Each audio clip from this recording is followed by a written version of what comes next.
আমার কাছে মা উঠাইতেছি এই শুনকে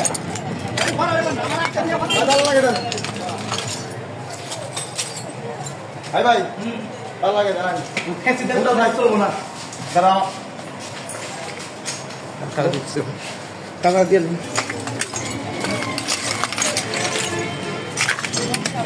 কেটে গেল নাকি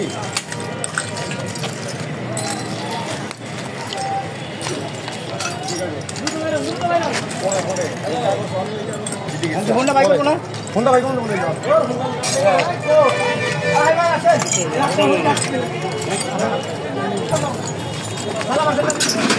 আচ্ছা কি হয়েছে ভাই একটু বলেন তো এখানে আমাদের ওই এদিক ঘুরেন সুন্দরবনে অফিস তো এখানে এই ছাত্র ছেলেবেলে যারা আছে খুব ভালো ছেলেবেলে আমাদের এখানে আসছে আমাদের অফিস বিদায় মানে আমাদের অফিস বিদায় আমাদের অফিস ভাঙচুর করলো না আর কিন্তু আমাদের মালামাল যা সেগুলো বাইকে তালা দিয়ে গেছে উপরে ভাঙচুর করছে আর কি এই যে আপনি যারা আসছে আমাদের খুব কাছের ভাইবাদেরা এদের অনেক অনেক কষ্ট দিচ্ছে এর জন্য আর কি এগুলা এটা কার বিল্ডিং ছিল এটা জাহিদ একটু বলেন তো জাহিদ এখানে নেতা জাহিদ এখানে হলো আপনার আওয়ামী লীগের নেতা না ভাই বলবো আচ্ছা ভাই একটু বলবেন মানে এটা কি করলেন এখন 18 তারিখ 4 তারিখ জাহিদ জকি তারপর মাহিদ এরা আমাদের 47 দিয়ে রামদা দিয়ে ঠিক আছে মোবাইসে গুলি চালাইছে এই জন্য আমরা এই প্রতিষ্ঠান বন্ধ হয়ে গেছে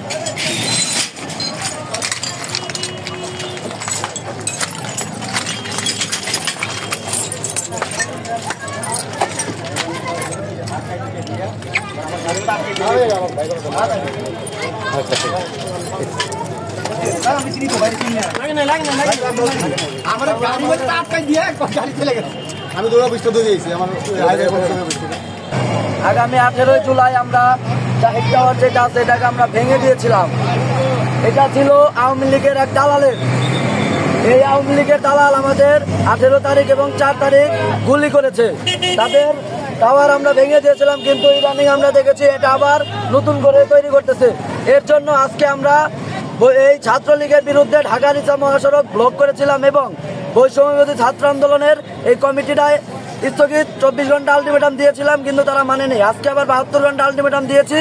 তারা যদি না মানে এরপরে আমরা আরো বড় পদক্ষেপ নেব এবং এটা ভাঙার মূল কারণ হলো এটা কি উল্লেখ করেন এই জাহিদ টাওয়ার যেটা আছে এটা জাহিদের ছিল। জাহিদটা 3 ভাই ছিল, জাহিদ, জ্যাকি, মাহিদ। এই 3 জন আমাদের এই আন্দোলনের সময় একই 47 নিয়ে আমাদের উপর গুলি করেছে।